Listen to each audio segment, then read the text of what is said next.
Hi, welcome to a new episode of the Aero Masterclass out of ENAC in Toulouse. Guillaume de Syon from Albright College. I'd like to tell you a little bit. This is, again, a very general survey for anybody who's interested about the peculiarities of air transport in the US between 1920 and 1940. Um, it's often very tempting to simply say, oh, aviation in the United States sort of parallels what happens in Europe, and especially that the Europeans had sort of gained the advantage just before World War One. We need to correct all this. What is fascinating in the case of the history of American aviation, especially in transportation, it's basically how quickly it developed and how quickly it overtook European aviation and succeeded. Um, Basically, what I'd like to do is this is how I'm going to structure it very briefly. What's the use of an airplane? That was a question that was asked everywhere, of course. It flies, but what else does it do? And then talk about the beginnings of U.S. airmail a little bit. Mention in passing the crisis and consolidation of the 1930s, and then look at a little bit of the technical revolutions that affected especially U.S. aviation, and how this translates with the impact of World War II. Now, you've got plenty of books, in fact, encyclopedias that could be written about this. This is just an overview to give a sense of what's going on if you're new to understanding a little bit the developments of this amazing progress in aviation. So first things first, what's the use of an airplane? It sounds like a silly question, but the Wright brothers, of course, succeed in 1903, confirm their success by 1908, and in many ways, the United States should become sort of a nation of flyers, a little bit like many nations in Europe felt they should be. Um, that's not quite the case. There are circus shows. People are amused by it, but they don't quite know what else to make of aviation. So much so that, in fact, when you look at the arrival of the Lafayette Squadron in Europe in 1917-18, American volunteers learning to fly, what do they fly on? They don't fly on Wright aircraft. They don't fly on Curtiss aircraft. They fly on European-built aircraft, British and French in particular. And so this sort of reflects basically the sort of the delays in development of aviation in the United States. But these delays are going to be remedied soon after. Um, in terms of the use of an airplane, of course, a lot of people already in World War One are thinking, well, maybe we could use that for cargo, or wait, even better, for rapid transport of mail.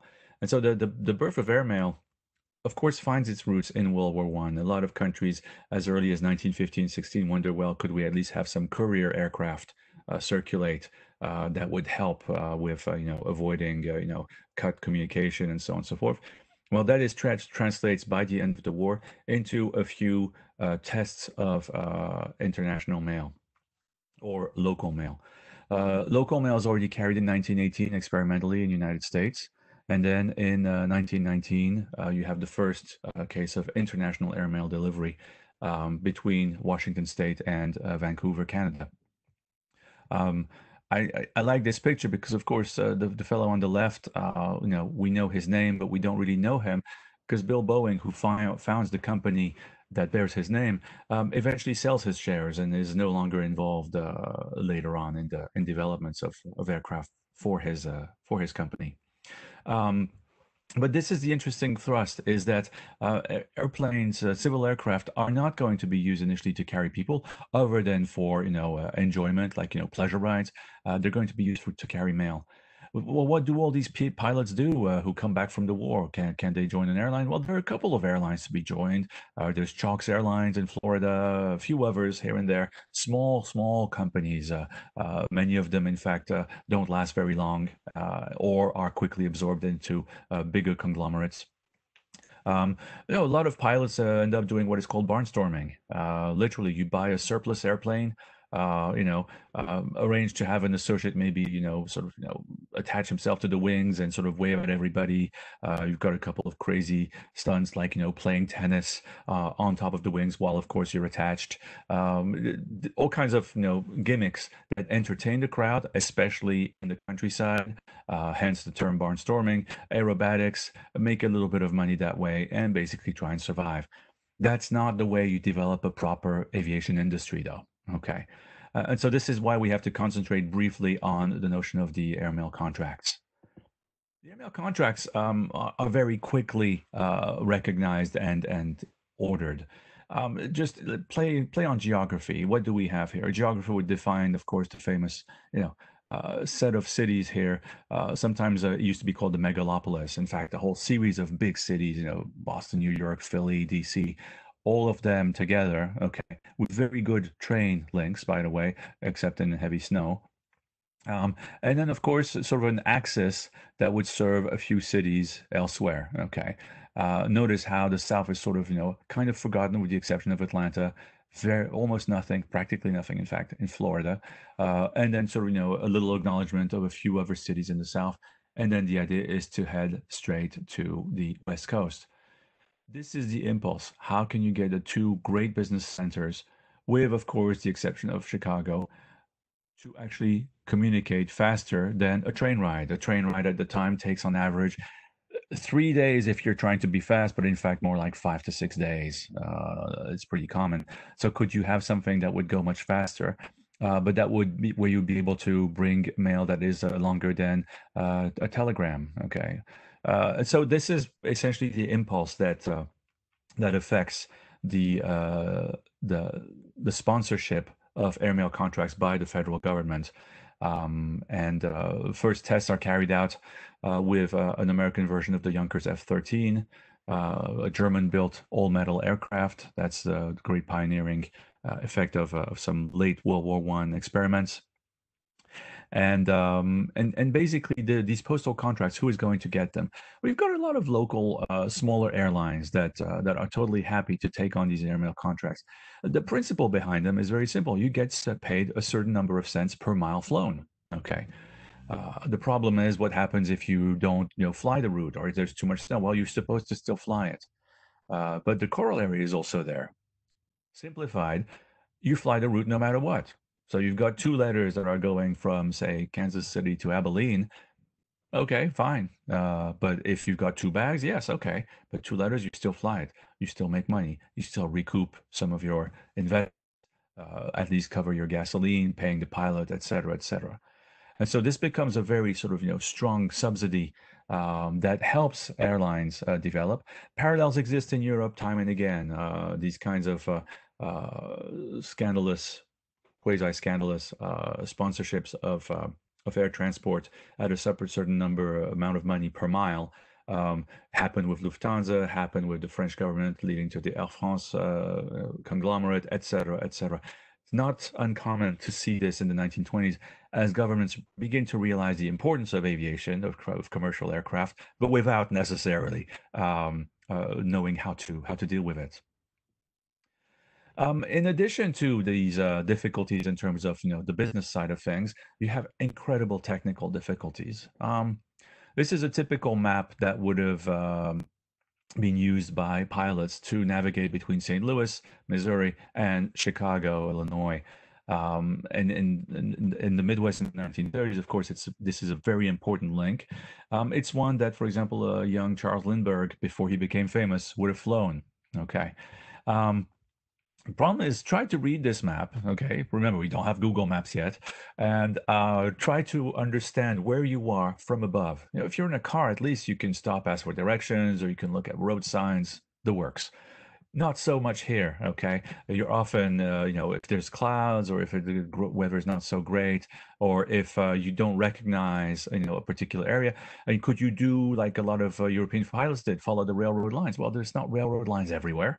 So you need to, in fact, learn to navigate more carefully, but also take into account all these different issues in terms of relief, in terms of weather, and it doesn't go very well. A lot of pilots are lost. A lot of pilots, on the other hand, sort of try to, use their experience and share it with others. Anecdotally, there's one such male pilot, a guy named Jepson, who actually starts taking notes rigorously and also transcribes notes that he gets from other flyers and starts compiling these things and eventually gets to selling them. If you're familiar with the Jepson company, that does these aerial maps that we're more familiar with nowadays. Of course, they're all digital nowadays. Well, this is the origin of it. The idea would be to have special information. Where is that airport? How do you affect the landing without crashing into the mountain next door, and so on and so forth. I simplify, but these navigational challenges are absolutely enormous, especially when you're trying to go westward past the Rockies, for example. Solutions do exist. The federal government does not completely stay out of the game, okay? Um, there are a series of ground beacons that are offered. Literally putting up a tower with a regular beacon, the way you would have it near either at an airport or even in a harbor, okay? With the description of where you are, with the code that would be matched on the map, and an arrow that would be essentially directional, telling you which way it is to head, say, west or east, okay? There is one such map, one such directional arrow made of cement that is left as industrial archaeology. This one is from Utah, I'm told. So you have these solutions that do exist, and this constant improvement in the background of new technologies is going to make a big difference. There's also going to be the whole matter of new airports. So in other words, when you think of aviation, don't just think of the airplanes. You have to think of this whole web of things that has to develop in parallel. Airports in the U.S. case are particular. You're all aware, of course, of the tensions. You know, does the federal government pay for something? Does the state pay for it, or does the city pay for it? Okay. Well, in the case of airports, it's kind of a hodgepodge of things. And depending on which cities you're looking at, you have either a very strong thrust on the part of local businesses associating themselves to develop an airport. Sometimes it's cities that have a very good tax base that take the initiative. Sometimes it's states who want an airport for their capital. Okay. The result is that by the 1930s, you have a true hodgepodge of little little airports coming together. Some of them in absolutely tiny towns that probably shouldn't have an airport. Others in towns a little more important. Some places are a little slower, some places are a little faster. In the 20s, it's very easy, by the way, to build an airport. Well, relatively so. If you can buy a couple of old farms, you don't even need more than a grass runway, turn the stable into a small hangar for the smaller airplanes, and that's it. You can essentially sort of open shop. And some literally do this, okay? But if you're serious about attracting business, then you want to be a little more clear in your intentions. These two pictures of Atlanta Airport over a 10-year period are quite telling. There you have a combination of business and of city interests that contribute to building this airport, which of course over the decades becomes legendary as one of the most busiest airports in the world. Okay. And so you have this thrust also of making airfields available, of getting people to understand that United States can indeed be an air-minded nation. There's also a transformation by the 1930s of the experience of air transport, especially of airmail transport. Um, it's something that is extremely complex, and it's been retold in particular by Bob van der Linden with regard to the transformation of airmail contracts.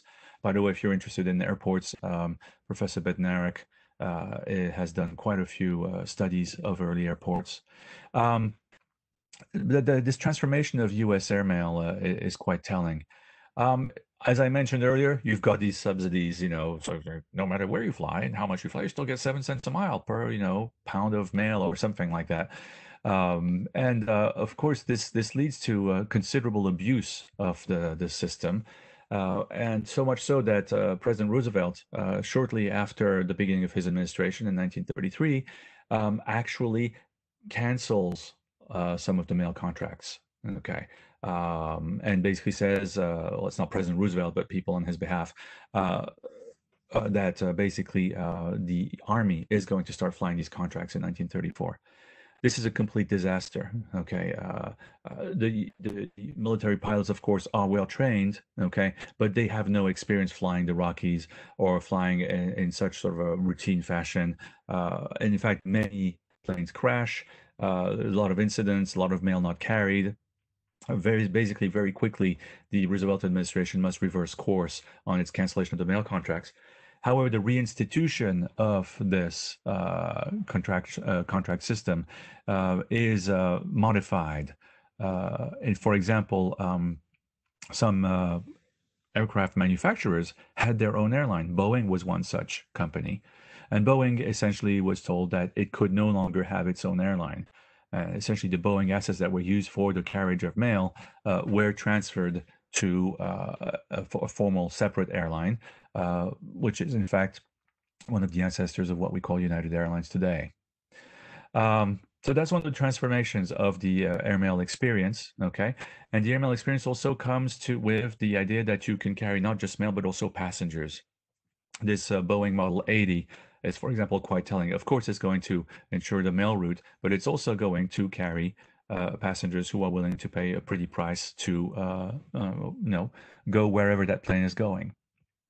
So that's one of the transformations that you start seeing in the 1930s. Another one is in the technology itself. If you look at this model play of the Model 80, this picture of the Model 80, sorry, you see, for example, there's no engine cowling.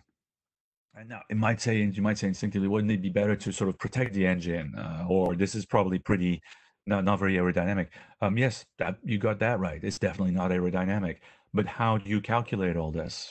Now, the government, of course, is not particularly supportive of subsidies. That's almost sort of a given in U.S. history. But the United States government had created something called the National Advisory Committee on Aeronautics, NACA, one of NASA's ancestors, by the way. The NACA had taken it upon itself, notably, to translate a lot of engineering, scientific, and aerodynamic studies that had been done in Europe, notably Germany and France, and also to reprint things that had, for example, appeared in the UK.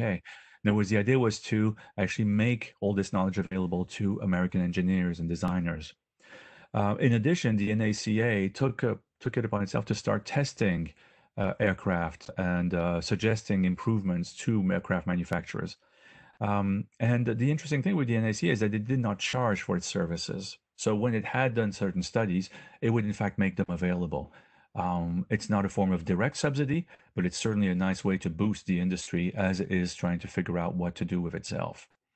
In particular, one of the famous examples is the NACA study of a proper and efficient cowling that would cover the engine, thereby reduce drag and help the airplane become more efficient. And of course, in some cases, much faster. Okay, so you've got this transformation also at the technical level, which I'll get back to in a moment. And then you have an improvement in service also that begins to happen. United Airlines, in its first incarnation, is also the airline that has the world's very first airline stewardess. At the time, they're known as stewardesses, not flight attendants. Okay, meet Ellen Church. She was indeed certified as a pilot. There's absolutely no way, sadly, that she would have been able to fly professionally. As of 1919, the International Convention among airlines forbade, in fact, the use of women in cockpits, and it won't be lifted for decades, with the exception of the military in World War II. So this certification of Ellen Church as pilot doesn't really help her, but she is also certified as a nurse, and this is what's going to get her a job. You want a flight attendant to calm the passengers, to soothe them, to help them. And Ellen Church is going to carry out her duties that way. And sorry about the typo. I meant to say World War II, not World War I in the text. So the appearance of the flight attendant also is a way of improving your product, if you want to use the term from marketing. Okay, you don't just have men serving as purses. You have these women who are comforting the passengers when they're not feeling well, when they're feeling scared, or when they have a question about wherever they're flying over. Keep in mind, of course, planes aren't going very high up because they're not yet pressurized. This improvement in the experience of flight is a way of convincing people to fly. What are airlines selling? At base, they're selling a faster way to get to your destination. So if you want to fly from New York to LA or San Francisco in, say, approximately 12 to 15 hours, there's a chance you can do that as opposed to spending 3 to 5 days on a Pullman train. Okay. So this notion of selling, well, speed, okay, is attractive, but you want to make it attractive for people who are going to pay a lot of money. So you need to have a certain level of luxury. Okay. And so this luxury, of course, in this posed photograph is sort of the epitome of it. People dress to fly. People have their own special couch. They also have even a sleeper above, and it's on some planes. And of course, the service is, on a very fine china brought straight to your chair. Of course, that assumes that the vibrations of the plane haven't yet sort of, spilled your tea or coffee, and of course, your toast that you were about to enjoy. Still, this new direction in improving the experience of the passenger, this is something that begins to appear in the 1930s, really, on both sides of the ocean. But in the United States, it is particularly imperative because in the United States, you don't have national airlines per se. You have, in fact, private airlines all competing. And it is in this context of private competition that you can see a new development, a new improvement with regard to aircraft. Showing you a picture of a Ford Trimotor. Henry Ford had delved into aviation for a little while. It's an aircraft that may be familiar to some of you if you've seen it at air shows, also in museums. It's one of the first all-metal aircraft used, manufactured in the United States for passenger purposes. Okay. Not very efficient, not very fast, doesn't do super well. It's an aircraft from the 1920s. And it comes with the problems of the 1920s. It's got an open landing gear, no engine cowlings. Okay, at least the pilot is covered, is protected, but otherwise it's particularly noisy. It's enjoyable if you want to, board one at an air show for a pretty penny, but you don't want to be spending 2 hours in that thing, at least unless you want to, you don't mind losing your ears. On the other hand, as of 1933, you see one substantial improvement. In fact, a couple. One is in the form of the Boeing 247. Boeing 247 is Boeing's response to the call by airlines to have something that is faster, more efficient. And just looking at this aircraft, even if one is not an engineer, you can sense also a sense of the improvement of it. The landing gear, for example, it actually retracts. In other words, it makes the plane more efficient. You have engine cowlings, okay? You can sense basically it's much cleaner as a shape. In other words, sure, there are rivets, but they're flush rivets. They're not there's no problem with aerodynamics. The fuselage is sleek, but also fairly narrow, okay? So it's got great advantages. But it also has some problems in that it's very narrow, so comfort isn't maybe at a premium. It's a fast plane. It's great for maybe carrying mail and a couple of passengers, but it's not super. But because it's faster, a lot of airlines are interested in it. However, there is a clause of exclusivity with the airline that Boeing has spawned, United Airlines. And so when another airline, Western Airlines, if I'm not mistaken, Western Airways, sorry, asks about buying it, they're told, oh, there's an exclusivity contract. You can't have it. Ha ha. In so doing, they actually, shoot themselves in the foot. Because what is that airline going to do? It's going to go to the competition. And so it is, in fact, in the US context that you start seeing competition, not just among airlines, but also among aircraft manufacturers.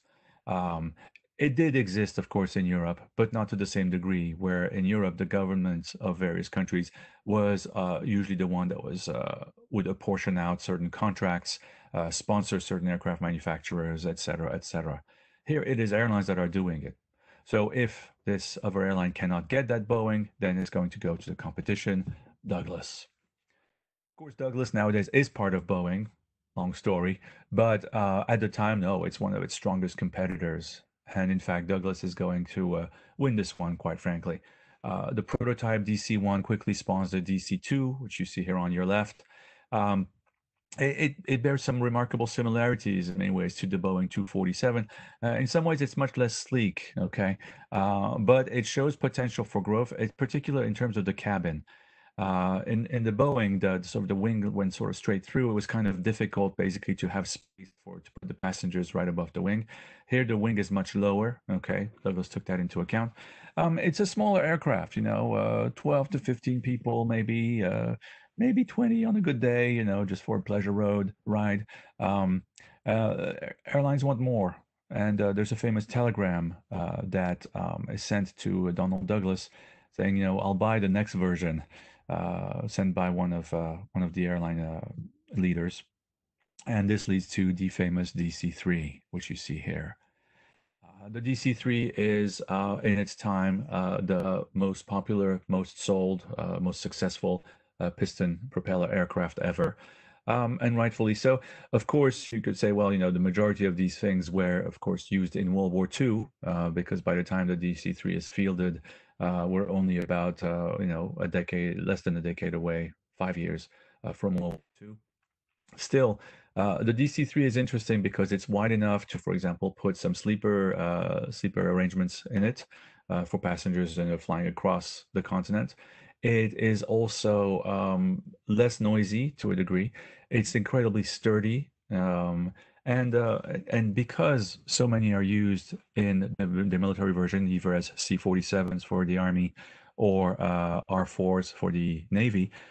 You've got a huge surplus at the end of World War II. Over 10,000 have been built, including some under license in the Soviet Union and in China.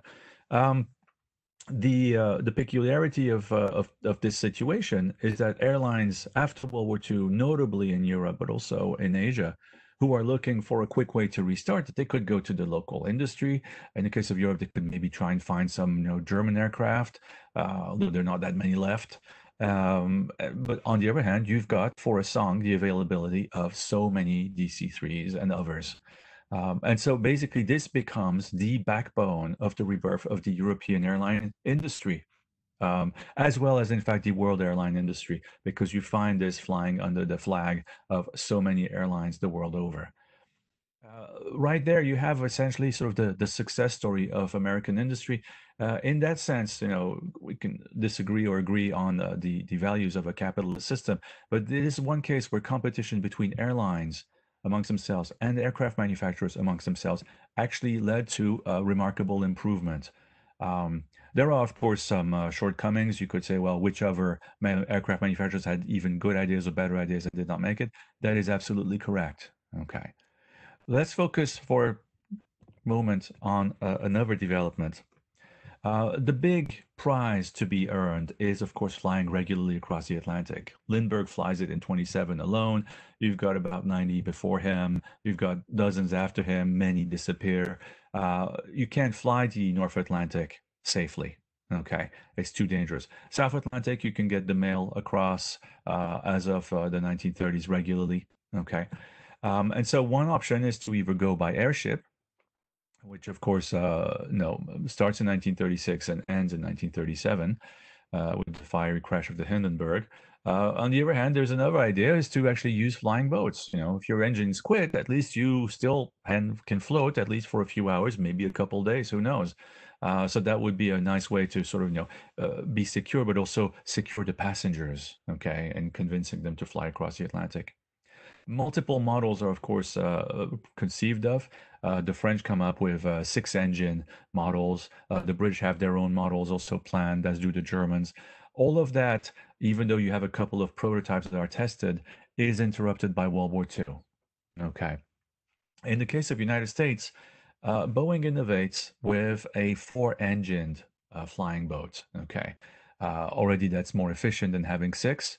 And the size of the aircraft makes it efficient enough, at least to carry very high-paying passengers, of course, but also mail and some cargo. Okay, this Boeing 314, although not that many are built, will be fielded by Pan American in particular, and eventually by BOAC, one of the ancestors of British Airways, and will be used regularly, starting in the late 1930s, but especially during World War II to carry VIPs across the Atlantic. And so this gives sort of another push to the U.S. aircraft industry in the civilian realm.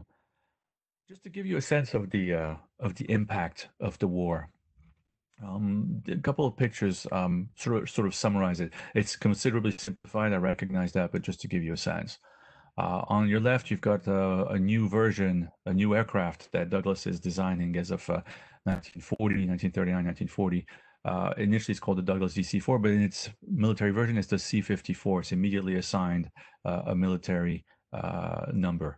And Lockheed also is coming up with a passenger transport plane. It's assigned the number C-69.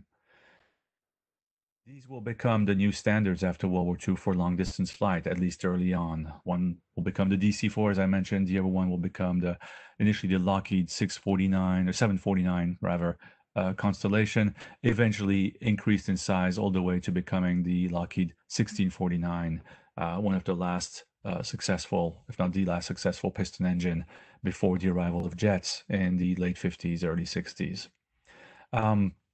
Right there, you have in effect a reflection of this American dominance of commercial skies. Okay, if not in terms of transportation, because of course you have flag carriers who protect themselves, but at least in terms of technology.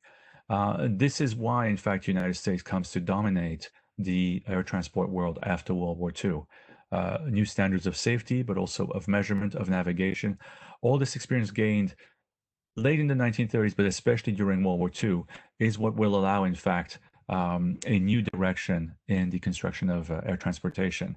Not just in the United States, where, of course, major airlines are going to become competitors to each other and sort of establish these new standards, legendary standards we hear about, but also the world over, as a lot of major flag carriers buy American, because at the time it's the best.